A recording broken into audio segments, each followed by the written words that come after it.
बिस्मिल्लाहिर्रहमानिर्रहीम। अस्सलामु अलैकुम। फ़ाक Sun series class 8 unit number 7 fundamentals of geometry. इसकी एक ही एक्सरसाइज है जिसको आज हम सॉल्व करेंगे। एक्सरसाइज 7.1 क्वेश्चन नंबर 1 है two parallel lines are intersected by a transversal as shown in the given figures. Observe these figures and write answers of the following questions. Part A है write names of parallel lines and a transversal. Part B है write names of pairs of corresponding angle, alternate interior, alternate exterior angle. तो सबसे पहले आपने ये समझ लेना है कि पैरेलल लाइंस वो लाइंस होती हैं जो आपस में इंटरसेक्ट ना करें, चाहे आप उनको जितना मर्ज़ी एक्सटेंड कर लें। और ट्रांसवर्सल एक ऐसी लाइन है जो कि दो या दो से ज़ायद लाइनों के दरमियान से गुज़रती है और मुख्तलिफ़ पॉइंट से वो पास कर जाती है। अब हम लोग क्वेश्चन नंबर 1 में पैरेलल लाइंस पहले हमने बतानी है कि वो कौन सी हैं। फिगर नंबर 1 के लिए पहले हम फिगर नंबर 1 के लिए जो पार्ट ए है जिसमें हमने पैरेलल लाइंस और ट्रांसवर्सल बतानी है, तो इस फिगर को आपने देखना है। तो इसमें ये जो पैरेलल लाइन आप ये देख रहे हैं ए बी और सी डी, ये दो लाइन ऐसी हैं कि अगर इनको हम आगे एक्सटेंड भी कर दें, बढ़ा भी दें, तो ये किसी पॉइंट पे जाके इंटरसेक्ट नहीं करेंगी, मीट नहीं होंगी। इसलिए ये ए बी और सी डी पैरेलल लाइंस हैं। तो मैं यहाँ लिख देता हूँ A B and C D, ये पैरेलल लाइंस आ गई आपकी।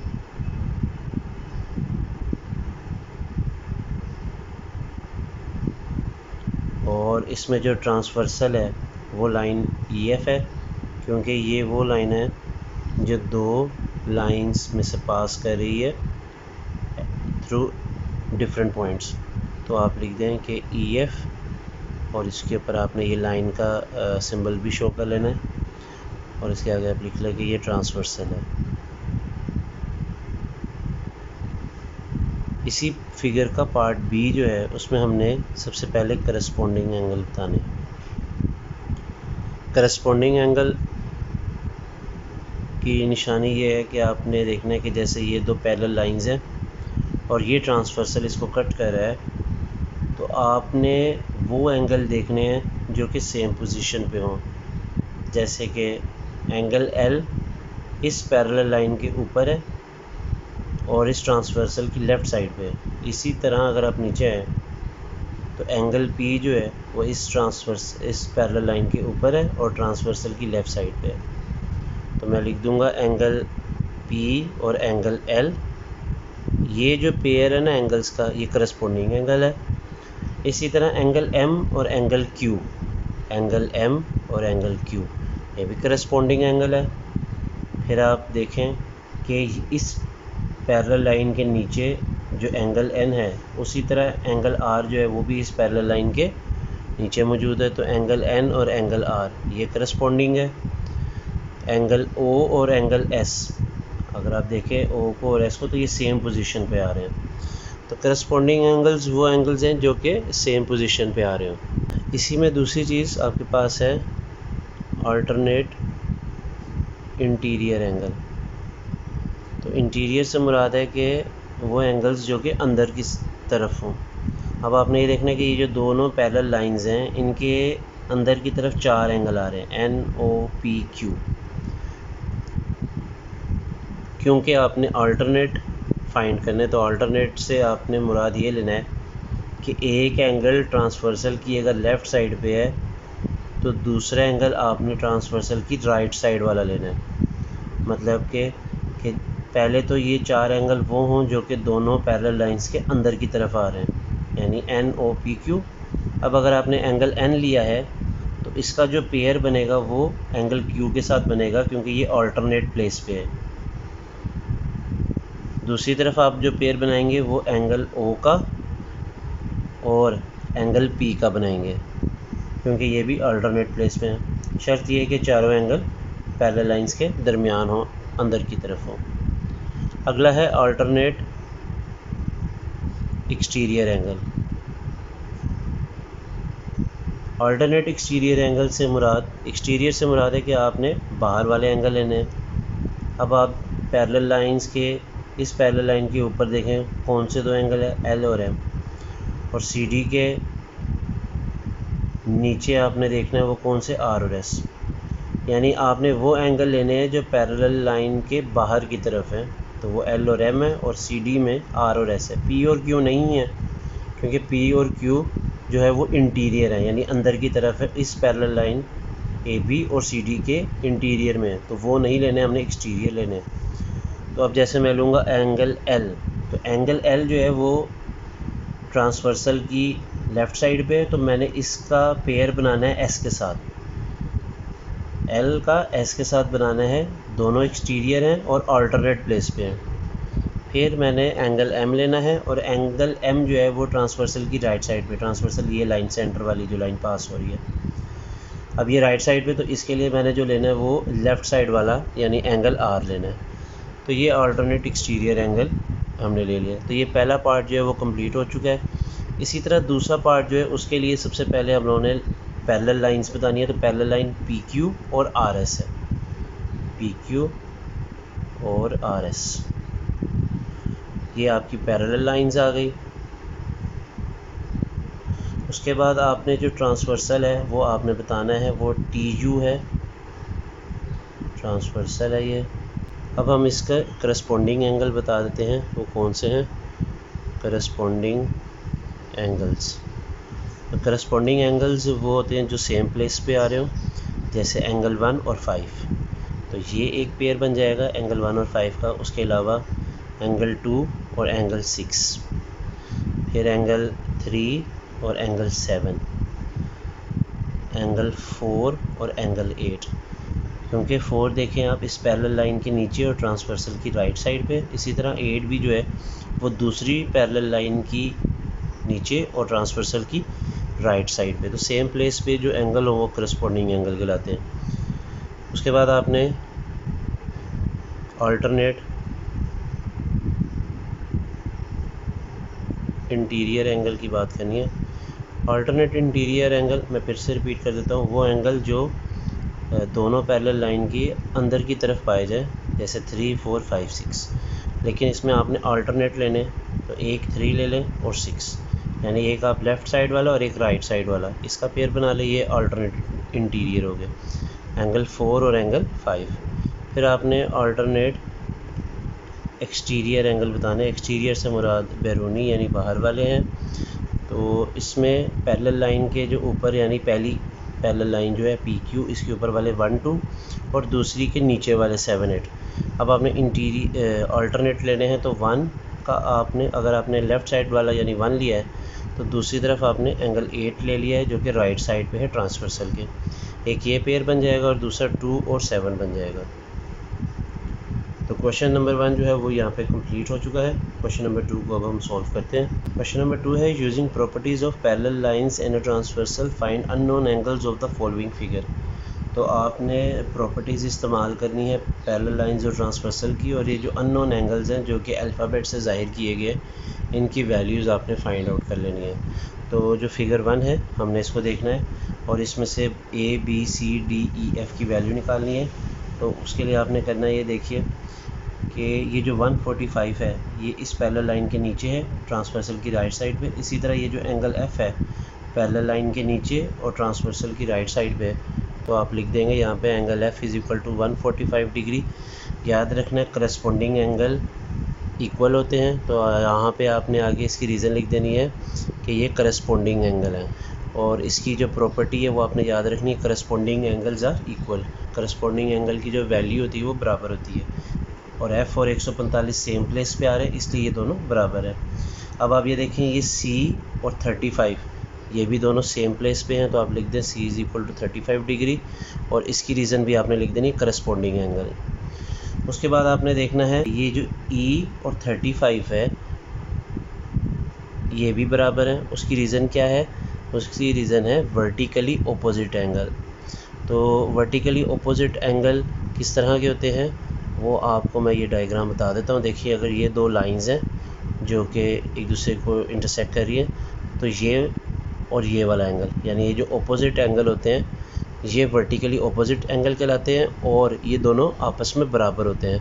इसी तरह अगर आप ये वाला एंगल ले लें, ये बराबर होगा इसके बिल्कुल ऑपोजिट वो ये वाला एंगल है, तो ये दोनों भी आपस में बराबर होंगे। तो दो लाइंस जो कि आपस में इंटरसेक्ट करी हैं उनके दरमियान जो ऑपोजिट एंगल आ रहे हैं वो इक्वल होते हैं, उनको हम वर्टिकली ऑपोजिट एंगल कहते हैं। इसी तरह अभी हमने सी की वैल्यू निकाल ली है जो कि 35 डिग्री आई है, तो सी किसके वर्टिकली ऑपोजिट है? बी के। तो आप लिख दें angle B is equal to 35 degree और आप यहाँ पे लिख दें वर्टिकली ऑपोजिट एंगल। फिर उसके बाद आप देखें एफ़ हम फाइंड कर चुके हैं जो कि है 145 और एफ़ के वर्टिकली ऑपोजिट कौन सा है? डी। तो आप लिख दें angle D is equal to 145 degree और वो भी वर्टिकली ऑपोजिट एंगल है। अगर आप ये देखें 145 ये और एंगल ए जो है ये भी 145 डिग्री होगा और उसकी रीज़न क्या है? Vertically opposite angle. इसका पार्ट नंबर 2 है। अब इसमें आपको ये ट्रांसवर्सल दिया गया है और ये दो लाइंस हैं। तो इसमें अगर आप देखें 145 और ई जो है ये सेम प्लेस पर आ रहा है, तो मैं लिख लूँगा 145 जो है वो ई एंगल ई के बराबर है और ये करस्पॉन्डिंग एंगल है। करस्पॉन्डिंग एंगल मैं फिर बता दूं कि ये इक्वल होते हैं, इसीलिए एंगल ई को 145 के बराबर कर लिया है। 145 और एंगल बी जो है ये ऑपोजिट आ रहे हैं, तो मैं लिखूँगा angle B is equal to 145 degree और ये वर्टिकली ऑपोजिट एंगल है। आपने कंप्लीट लिखना है vertically opposite angle. Angle E और एंगल जी जो है ये भी वर्टिकली ऑपोजिट एंगल है, क्योंकि एंगल ई की वैल्यू हम फाइंड कर चुके हैं, इसीलिए एंगल जी जो है वो हम लिख सकते हैं कि ये वर्टिकली ऑपोजिट एंगल है। अब हमने जो बाकी एंगल्स रह गए हैं उसके लिए हमने प्रॉपर्टी देखी स्ट्रेट लाइन वाली लगानी है। अगर आप गौर करें तो ये वाली जो लाइन है ट्रांसवर्सल यहाँ से लेके यहाँ तक यानी 145 से लेके यहाँ तक ए तक जो है ये स्ट्रेट लाइन है, तो हम इसको सम कर देंगे 45 plus angle A is equal to 180 degree और इसकी रीज़न लिखेंगे कि ये स्ट्रेट लाइन है और आपने याद रखना है straight line has an angle of 180 degree. तो जो स्ट्रेट लाइन होती है उसका एंगल 180 डिग्री के बराबर होता है। इसलिए ये देखें मैं फिर रिपीट कर दूं कि यहाँ से ये जो ट्रांसवर्सल का पॉइंट है 145 डिग्री से लेके ए तक ये 180 डिग्री के बराबर है और इसमें दो एंगल आ रहे हैं, एक 145 और एंगल ए, इसलिए मैंने इन दोनों को प्लस करके 180 के बराबर कर दिया। अब ये जो 145 है दूसरी तरफ जाके माइनस हो जाएगा, तो आपके पास एंगल ए आ जाएगा 35 डिग्री। तो अब आपके पास एंगल ए 35 डिग्री आ गया। एंगल ए और एंगल डी ये दोनों करस्पॉन्डिंग एंगल है, सेम प्लेस पे हैं, तो एंगल डी मैं रीज़न लिख दूंगा करस्पॉन्डिंग एंगल। डी और एफ़ ये वर्टिकली ऑपोजिट एंगल है, तो मैं यहाँ पे लिख दूंगा 35 डिग्री एफ़ एंगल के बराबर है और ये वर्टिकली ऑपोजिट है। इसी तरह ए और सी ये भी वर्टिकली ऑपोजिट एंगल है, तो ये भी 35 डिग्री होगा और रीज़न लिख दूंगा मैं वर्टिकली ऑपोजिट एंगल। तो ये पार्ट नंबर 2 जो है ये भी सॉल्व हो चुका है हमारा। पार्ट नंबर 3 है, ये दो पैरेलल लाइंस है और ये ट्रांसवर्सल है। तो इसमें जो एंगल 70 और एंगल जी जो है इसके दरमियान जो रिलेशन है वो अल्टरनेट इंटीरियर एंगल का है, क्योंकि ये चारों एंगल्स जो हैं एक्स 70 और वाई जी ये अल्टरनेट इंटीरियर एंगल है, चारों अंदर की तरफ हैं और अल्टरनेट इंटीरियर एंगल भी बराबर होते हैं। तो मैंने जी और 70 को बराबर कर दिया है। अब मुझे एक एंगल मज़ीद चाहिए एक्स और वाई में से, ताकि मैं उन दोनों में से किसी अगर एक की वैल्यू होगी तो मैं दूसरे के बराबर कर लूँगा। तो अगर आप ये गौर करें ये जो ऊपर वाली लाइन है ये एक स्ट्रेट लाइन है, 70 एंगल से लेके एक्स तक ये एक स्ट्रेट लाइन है, तो इन दोनों को आप प्लस कर दें और 180 के बराबर रख लें और रीज़न लिख लें कि straight line has an angle of 180 degree. तो ये 70 इधर प्लस हो रहा है, दूसरी तरफ जाके माइनस हो जाएगा, तो x की वैल्यू आ गई 110 डिग्री। अगर x 110 है तो y भी 110 होगा। उसकी रीज़न है कि x और y जो है वो अल्टरनेट इंटीरियर एंगल है। फिगर नंबर 4 को अगर आप चेक करें तो इसमें एंगल f और एंगल 50 जो है ये अगर दो लाइंस हैं पैरेलल, तो देखें एंगल 50 और f ये दोनों सेम प्लेस पर आ रहे हैं, यानी ये इस पैरेलल लाइन के ऊपर ट्रांसवर्सल की राइट साइड पे, इसी तरह ये भी पैरेलल लाइन के ऊपर और ट्रांसवर्सल की राइट साइड पे। तो आप लिख दें f is equal to 50 degree और इसकी रीज़न लिख दें करस्पॉन्डिंग एंगल।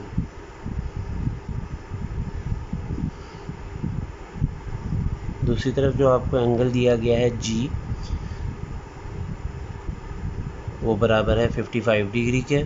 उसकी रीज़न है वर्टिकली ऑपोजिट एंगल। अगर आप गौर करें तो 55 एक साइड पर है इस लाइन के और g जो है वो दूसरी तरफ है ऑपोजिट साइड पे।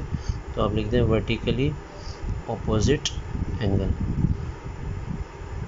क्योंकि अगर आप इस लाइन को, ये जो Q वाली लाइन है, अगर आप इसको एक्सटेंड कर दें तो ये जो G एंगल है, अगर आप इसको आगे इस लाइन को अगर आप एक्सटेंड करें तो G आपका यहाँ पे बन जाएगा एंगल G।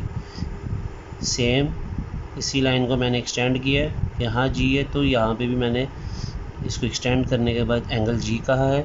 अगर ये 55 है तो ये भी 55 होगा, क्योंकि ये वर्टिकली ऑपोजिट एंगल है। क्योंकि G यहाँ पे है और 55 यहाँ पे, तो इस तरह समझ नहीं आ रही, लेकिन जैसे आप इस लाइन को अगर एक्सटेंड करके इसी G को अगर आप यहाँ पे इस लाइन के ऊपर बनाएंगे तो आपको फिर एग्जैक्टली क्लियर हो जाएगा कि कैसे ये वर्टिकली ऑपोजिट एंगल है।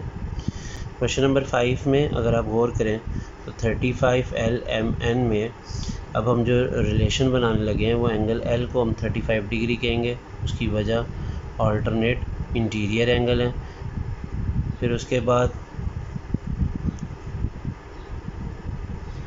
उसकी रीज़न ये है कि देखिए एक ट्रांसवर्सल की लेफ़्ट पे तो दूसरा राइट पे है।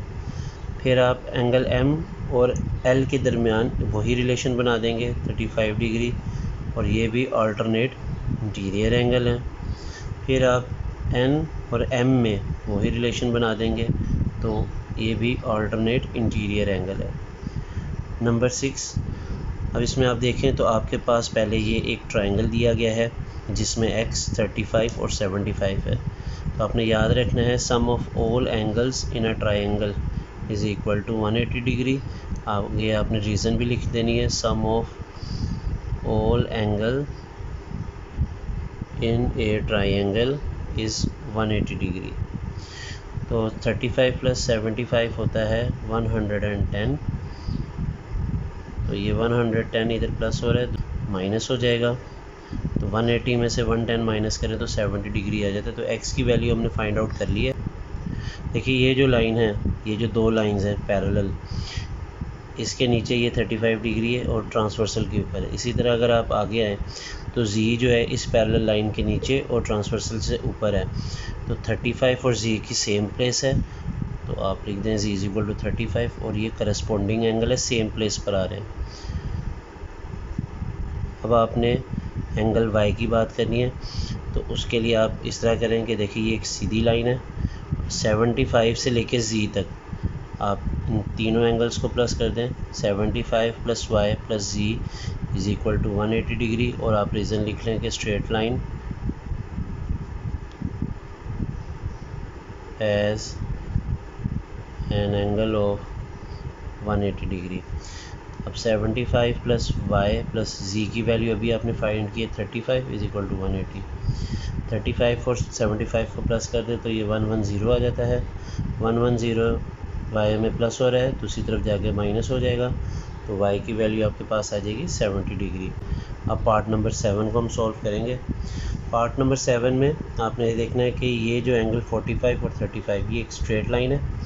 तो ये वाला अगर एंगल हमारे पास मौजूद हो तो हम इस एंगल को a के एंगल के अपोजिट करार दे देंगे, वर्टिकली अपोजिट, और इस तरह a की वैल्यू आ जाएगी। तो पहले मैं ये जो स्ट्रेट लाइन है जिसमें 45 और ये जो अननोन है इसको मैं a ही कहूँगा, क्योंकि अगर ये एंगल a है तो ये भी एंगल a होगा, प्लस 35 क्योंकि वो वर्टिकली अपोजिट एंगल है।